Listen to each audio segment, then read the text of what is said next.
Go Curvy. I have heard there's, some women out there who'll say, well, keeping it away and then maybe buying that ice cream will make you binge more. So some women like to still have it in the house, and as long as they stay away from it, they can keep it under control. Maybe do a little bit at a time. I do a little bit. It's different. Yeah, it's just different for each person, I think. And I think if you can recognize what works for you, and then, but be strong about it. I think that's the main thing, is be strong and no. Then you're and like Sherry said about having good food in the house, and I tested this recently.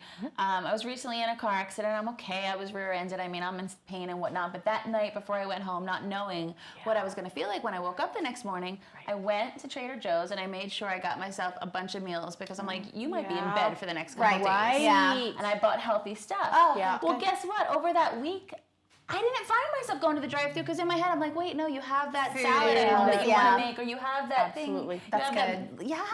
So if you know it's there, sometimes for me that helps me stop, wait, you've got something healthy at home that you've already bought, you've already paid for, go home and cook it. You know what's another big thing is actually when you get together with friends, everyone always wants to go eat. I don't binge in front of friends though. Do you? Like, I can control my. If we were all eating, I can control myself. Me too. I don't know. Really? I'll eat. I'm like, get the appetizers and the entree, and let's get the dessert. I don't share everything.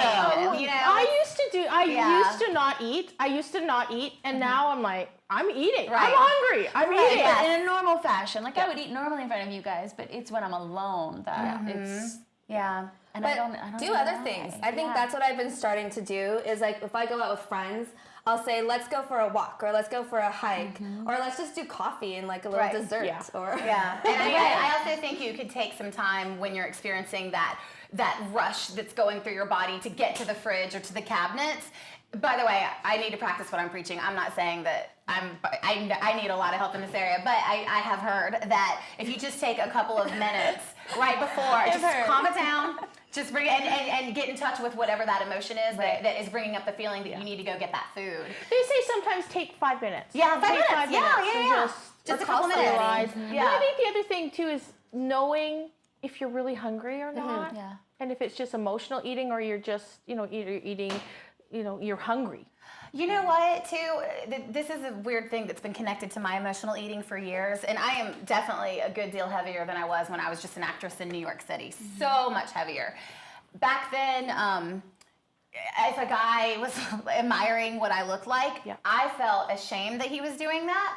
So I would start eating food to protect myself. Like the weight gain was kind of like this big wall and barrier, against any man thinking that I was attractive. I felt ashamed to be celebrated in that way. I did, and you know what? Sometimes that still happens. It's a bad habit, because we have been conditioned as women, to dress a certain way or be a certain way. But if a guy makes some sort of comment that might be considered inappropriate, you think that you did something wrong, and it's not like that. But that I could say that wall that's comes connected. up. And we protect ourselves. Gosh, I relate to that so much in a little bit of a deeper way, in that romantically, I haven't had the best of experiences, and I've been single for a while, but I'm realizing now that it's kind of single by choice, because I put on like 50 pounds in 2-3 months, which is completely unhealthy. But it was from just emotional eating nonstop. But I also realized that that's a wall, because if I can try to make myself unattractive, then I don't have to risk getting my heart broken. I don't have to risk any of that. Protect your heart. Or this weird thing where I go, oh, I'm heavier, so if a guy's into me heavier, then I don't have to worry about him if I lose weight. Does that make sense? And that too. Because you hear about those horror stories. If you like me the way I am, but then that goes back to ourselves as well. That goes back to the self-love of you like you the way you are. Curvy body's going on, child. Looking good with your fashion style. Life is short, it ain't no guarantee.